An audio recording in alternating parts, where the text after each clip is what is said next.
আসসালামু প্রিয় শিক্ষার্থীরা, আশা করি সবাই ভালো আছো। তো আমি তোমাদেরকে অষ্টম শ্রেণীর গণিত সাজেশনটা দিয়ে দিচ্ছি। ইম্পর্টেন্ট যে প্রশ্নটা তোমরা 100% পারবে পরীক্ষার মধ্যে যদি আমার কথাগুলো ফুল ভিডিওটা শোনো ধৈর্য সহকারে, তাহলে তোমরা 100% পাস করবে, অঙ্কে ভালো নাম্বার পাবে, এটা আমি 100% বলে দিচ্ছি। তাই তোমরা একটু কষ্ট করে ফুল ভিডিওটা দেখবে। এখানে আমি যে প্রশ্নগুলো দিচ্ছি তুমি প্রত্যেকেই জানো যে আমাদের নৈর্বৃত্তিক প্লাস সংক্ষিপ্ত এক কথায় থাকবে এখানে এই পর্যন্ত, ঠিক আছে। তো আমরা তোমাদেরকে এরপরে খ বিভাগ তোমার প্রশ্ন এক নজর দেখবে দাও, আমি উত্তরটাও দিয়ে দিচ্ছি। তোমাদের কথা হচ্ছে তোমরা খ বিভাগ থেকে যে প্রশ্নগুলো থাকবে এগুলো কিন্তু খুব ছোট ছোট অঙ্ক থাকবে 2 নাম্বার, তো ওগুলো খুব বড় বড় না। তোমরা যদি এগুলো একটু প্র্যাকটিস করো তাহলে কিন্তু অনেকটাই সহজ হয়ে যাবে তোমাদের জন্য। আর টিকচারগুলো যদি তোমাদের যার যার মডেল কোশ্চেন আছে প্রত্যেকটা পড়বে, কারণ প্রশ্ন কিন্তু সরকার থেকে এবার করবে না, স্কুল থেকে করবে। তাই তোমরা অবশ্যই প্রত্যেকের মডেল কোশ্চেনের সবগুলোই পড়বে যদি ভালো করতে চাও। মডেল কোশ্চেনের টিক চিহ্ন একসাথে পড়বে এবং এক কথাগুলো একসাথে পড়ে শেষ করে নেবে, দেখবে বেশিক্ষণ সময় লাগবে না, তোমার পাস করবে।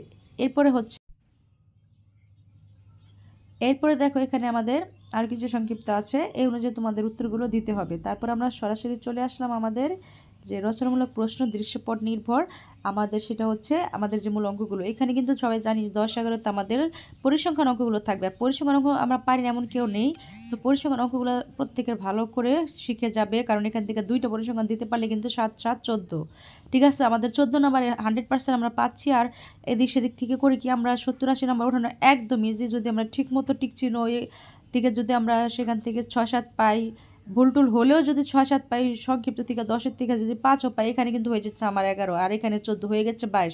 আর প্রত্যেকটা বাকি যে অঙ্ক আছে এর মধ্যে ক খ যে কোনো একটা না একটা কমন পড়বেই, তো তোমরা সেগুলো ফুল আনসার করার চেষ্টা করবে।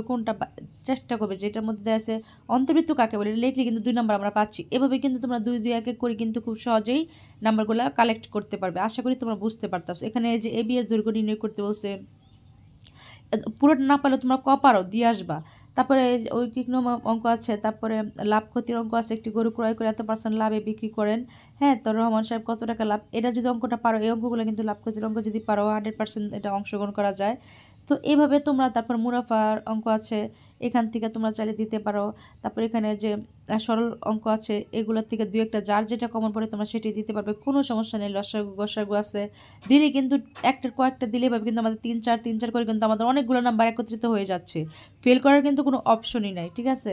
তো তোমরা এর মধ্যে যদি কেউ নাও পারো, তাও যদি সে যে পরিসংখ্যানগুলো ঠিকমতো দাও এবং ঠিক চিহ্ন সংক্ষিপ্ত উত্তরগুলো দাও, তবুও তার একটা 5 নাম্বারের কাছাকাছি চলে আসবে, ঠিক আছে। 40-50 পাইলে তোমরা কিন্তু সেখানে কনভার্ট করে 70% দিয়ে কনভার্ট করলে তোমরা কিন্তু অনায়াসে 20-25 পাবা। আর এর সাথে তোমাদের যে 30 তোমাদের পরীক্ষায় আর আগে যে তোমাদের ক্লাসে নেওয়া হয়েছে অ্যাসাইনমেন্ট থেকে বা এইভাবে ক্লাসে কী পড়তেছে ওগুলো থেকে 30 নাম্বার মূল্যায়ন, যেটা সেগুনকালীন মূল্যায়ন 30, সেটা কিন্তু এর সাথে যোগ হয়ে যাবে। তো তোমাদের ফেল করার কোনো অপশন আমি দেখতেছি না, ঠিক আছে। 20-এর সাথে 30 যোগ করে কিন্তু সেখানে 50 হয়ে যাচ্ছে।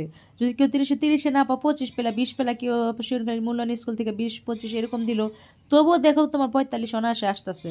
তো 35-36% নাম্বার পাইলেই কিন্তু আমাদের চলে আসতেছে পাস। তাই তোমরা ফেলের ভয় করবে না, জানলা এতগুলো প্রশ্ন কীভাবে দেবো না, একটু সহজ করে দেখো, একদম সহজ তোমাদের পরীক্ষাগুলো। তাই খুব ভালো করে পরীক্ষাতে অংশগ্রহণ করবে আশা করি, ঠিক আছে। তো আমি এখানে উত্তরপত্রগুলো দিয়ে দিচ্ছি, দাঁড়াও। তো এই হচ্ছে তোমাদের উত্তরপত্র, তো তোমরা উত্তরপত্রটা দেখে নাও। এখানে এটা আমি লেকচার গাইড থেকে নিয়েছি, তোমরা চাইলে তোমাদের প্রত্যেকের কাছে বেশিরভাগই লেকচার আছে, তাই আমি লেকচার থেকে নিয়েছি, তোমরা এখান থেকে চাইলে করতে পারো। তবে প্রত্যেকটা তোমাদের মডেল কোশ্চেন 2 থেকে 3টার পরিসংখ্যান যতগুলো আছে, মানে মোটামুটি যেগুলো তোমার কাছে সহজ লাগে সেগুলো তুমি 100% করে যাবা, সেখান থেকে অবশ্যই তুমি পারবা, ঠিক আছে। তো এই ছিল তোমাদের মডেল কোশ্চেন, তোমাদের লেকচার থেকে আমি দিয়ে দিয়েছি যেন তোমাদের সুবিধা হয়। আমি যে কথাগুলো বলেছি এই অনুযায়ী যদি তোমরা পরীক্ষা অংশগ্রহণ করো, একটু প্র্যাকটিস করে দেখো, পরীক্ষা অবশ্যই ভালো হবে। আর অবশ্যই আমাকে সে জানাবে তোমাদের পরীক্ষাটা কেমন হয়েছে। ওকে, তো আমি এখানে বিদায় নিচ্ছি। সবাই ভালো থেকো, সুস্থ থেকো, ভালো করে পরীক্ষা দাও। আল্লাহ হাফেজ।